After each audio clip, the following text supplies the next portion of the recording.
Dude, all I want you to do is just pay your rent on time. Gosh, and you gotta pick up after yourself. Like literally, it's a freaking like nightmare dealing with you. Gosh. Man, if you've ever had a bad tenant, oh, it's so frustrating. In fact, there are 4 things that every investor should be doing if they want to have a good experience as a landlord, but most don't even know what they are. So guess what? Today, I'm gonna show you. One shot, now the future is yours. Go!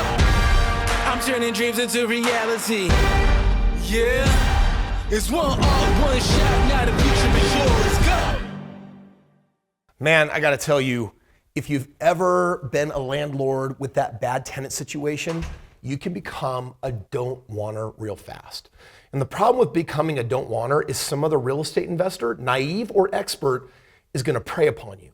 And it's really weird because if you're in real estate long enough, there's all this money to be made, but sometimes we exit prematurely because we don't know how to deal with the emotional damage, the trauma that comes up when you have someone that's not paying their rent or they're trashing your property. So today, I've made this video on the 4 solutions of how you deal with bad tenants. And if you've ever been in that situation or you're fearful that you don't want to be in real estate because you don't want to be in that situation, I'm going to give you those solutions so you can start on the right foot. Now, I want you to consider for a moment, here's a guy who's been financially free for over 15 years. That means that I've traveled to 40 different countries, I own a private jet, I drive really nice cars, I live in really nice houses. I've been able to take my family on amazing vacations. I've been able to provide the life for them that I've really wanted to. And make no mistake, real estate is really what's made that possible. And yet, why don't more people get involved? Why don't more people invest in real estate? I'm gonna tell you right now, the number one problem with buying a property and holding it long term, everyone is afraid of the landlord's worst nightmare. I'm your best nightmare. I'm your worst nightmare. You know exactly what I'm talking about. A house is like the most expensive thing a person will ever buy. Can you imagine someone else living in it and literally trashing it? It literally will give you the heebie-jeebies, and that fear will concoct this madness in your mind, this nightmare scenario that will say, I'm never gonna get in the game in the first place. They're gonna ruin my carpets, there's gonna be holes in the wall, there's gonna be like clogged pipes and plumbing. They're not gonna pay their rent. The pets are gonna destroy the house. They're gonna smoke, they're gonna ruin it. And bottom line is, I can't afford that because if there's a problem with real estate, it's gonna cost thousands and thousands and thousands of dollars to fix. I don't have that money. And as a result, we don't have more real estate investors out there in the world today. So why did I get in real estate in the first place? It's because I could literally feel the sands of time dropping away minute after minute, day after day. And that's because my very first job when I was in college was this telemarketing gig. And I was talking to all these people who had been to college. They were financially responsible people that were now in their 50s and 60s. They were contributing dutifully to their 401ks and IRAs. They had kept good jobs. They were working on paying off their houses. Some had actually done it. But they were now at the crossroads of retirement, and I could feel their panic with every conversation because they realized, wow, I've set a few $100,000 aside, maybe at best, but that's not enough money. And so I figured out that, okay, you can either deal with the maybe false fear of what happens if I buy a house and the person doesn't take care of it, or the very real inevitable fear of what will happen if you don't have enough money at the end. People that get into real estate and figure out the game, you have a whole new world of possibility, but we gotta face this fear today, which is why these 4 solutions I think are gonna be really key. I had the same fears that you are having. That's maybe why you're watching this video. And I'm gonna share with you the 4 things that not just bring me comfort, they work in the real world right now. So number 1, the most important thing that you need to first do so you don't get in a bad predicament when it comes to do they pay the rent on time or not, is it's your job to help create the importance of the ritual by setting an expectation that if you're a tenant and you're in my house, you have to pay on time. Check it out. Leases need to spell out precisely what the procedure for rent payments are and what happens if a tenant pays late. Advise the tenant that this is a firm policy that you intend to enforce, and then hold all tenants to the exact same standard. I can tell you right now that if you go lenient for any reason, if you're a softie, if they pick up the phone, they start trying to tell you a story of why they're late or what happened, if they can get the tiniest ounce of sympathy from you, then you're the one that they're gonna be late with. The reality is, most Americans live paycheck to paycheck, more than half. And so you're dealing with someone that at the end of the day wants to basically stress test. Who's gonna give me flexibility? Shoot, I can't be flexible with AT&T. They'll freaking turn off my phone, right? That's their policy. Turns out their biggest expense in their life is you if you're the landlord. And so you're an easy target. If they can sell you on some kind of emotional story and get you to maybe be flexible or bend your ways, then they know when I come under tough circumstance, when I'm low on money, my landlord is who I'm going to for some of that stress relief because I know I can get them to buy me some extra time.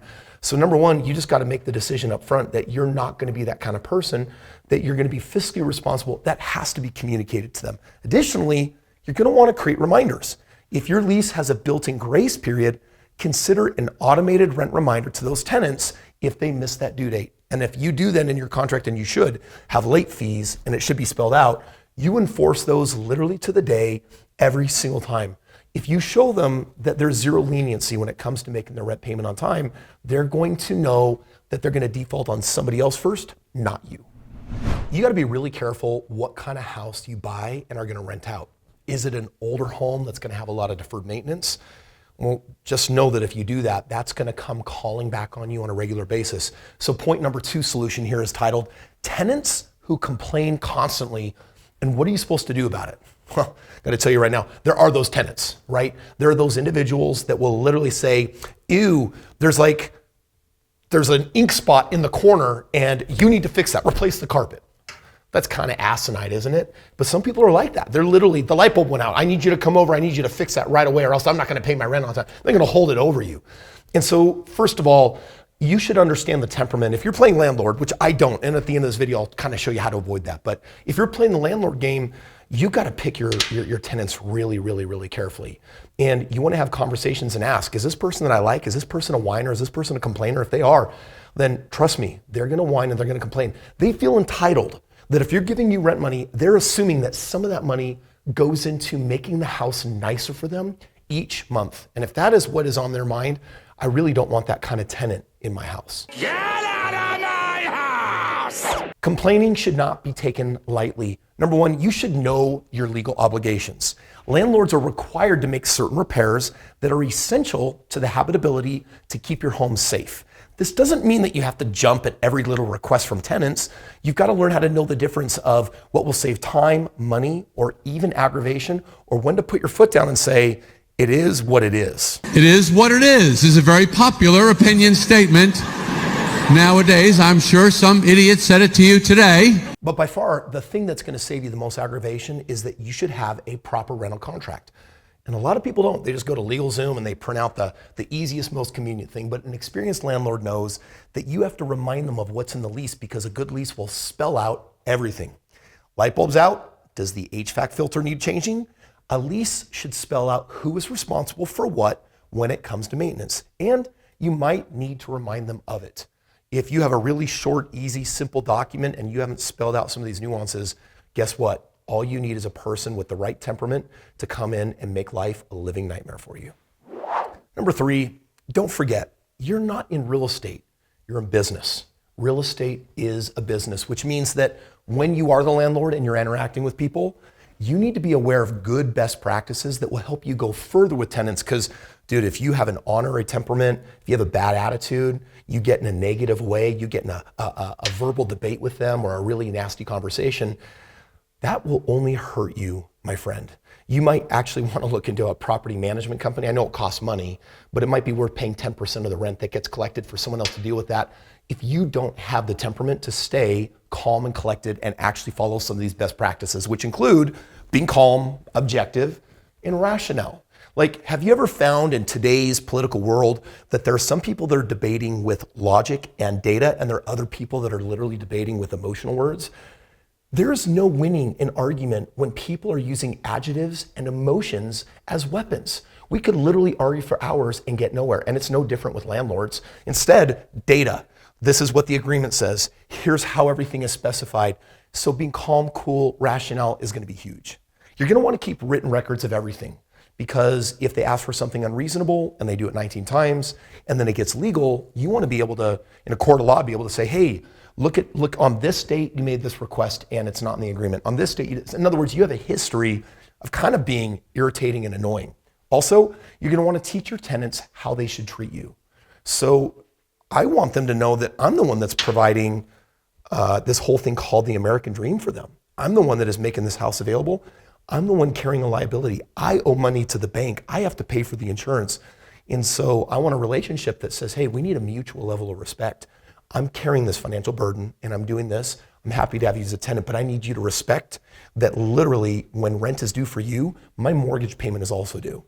And it's not like I'm getting rich like every single month on the little leftovers because I have repairs and other things to be mindful of. I need you to understand that at the end of the day, I need you to pay your rent on time, or you know what? Pay me early. Like that would be really awesome, but never late. More than just educating your tenants on how they should treat you, try to get them on your side. Help them understand the level of responsibility like I just demonstrated that you have. Ask the terrible tenants to leave. Like you're going to have them. There is no such thing as playing the real estate get rich quick game without having a couple of bad tenant experiences. The important thing for you is to learn from those experiences. Also, get creative before you begin an eviction process. Eviction is expensive because depending on your area, when you kick someone out, they might have 3 months or only 3 weeks. They might have a year that they could be there and sign petitions and do things, and literally they're not paying you any rent. So you might want to get a little creative and ask, like there was one time when I had such a bad tenant, I said, if you leave by this day and time, I will give you $500. They were out 24 hours later. That $500 was going to help whatever habit they needed that money for, and it meant that I reclaimed my house. It was creative, outside the box. I hated paying the check, but you know what? It ended up being the lesser of two evils. And then finally, hire a property manager if it's something that you're not suited for, because even though it costs money, I always build that into my system. I always say, I need this to be a good investment after someone else is doing the day-to-day management of it. Sometimes we elect to be landlords because we like it. Most of the time we elect to be landlords because we are cheap. We're trying to save money. And if it's going to mess with your psychology, or if you're going to lose sleep at night, or if you're going to hate every time you have to go over there to fix something, my advice, get someone else to do it. I'll do it. Now, for just a moment, if you are a landlord and you have properties and you're frustrated because you've had a bad experience with the tenant, I am probably going to create more value for you right now that could help you make twice as much money than a rental by doing something called a lease option. It's, in layman's terms, kind of known as a rent to own. And I want you to check this out. Most people who do lease options are interested in eventually purchasing the home. So they have a vested interest in taking care of the property.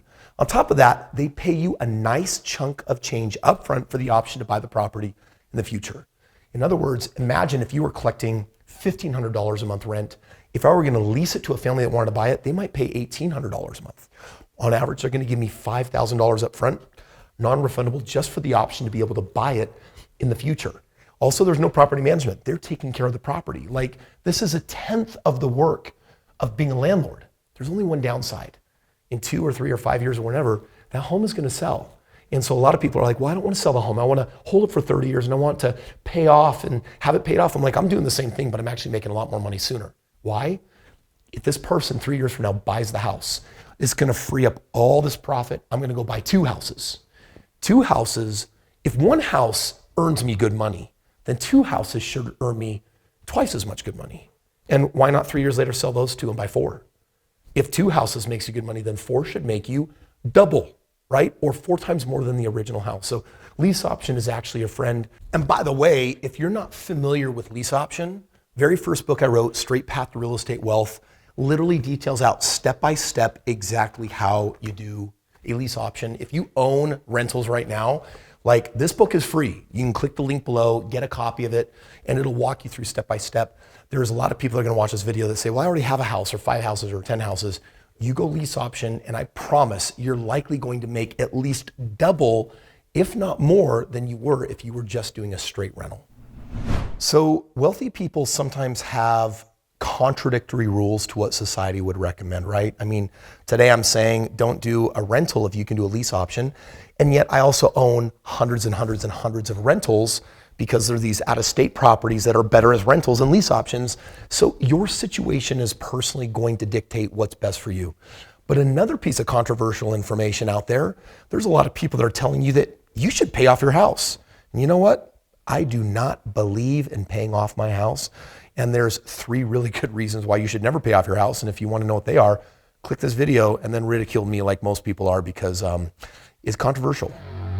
Lease option is actually a friend. And by the way, if you're not really familiar with what the strategy is, I wrote a book somewhere. Can't find it. Angle and say, by the way, this is not. Yeah.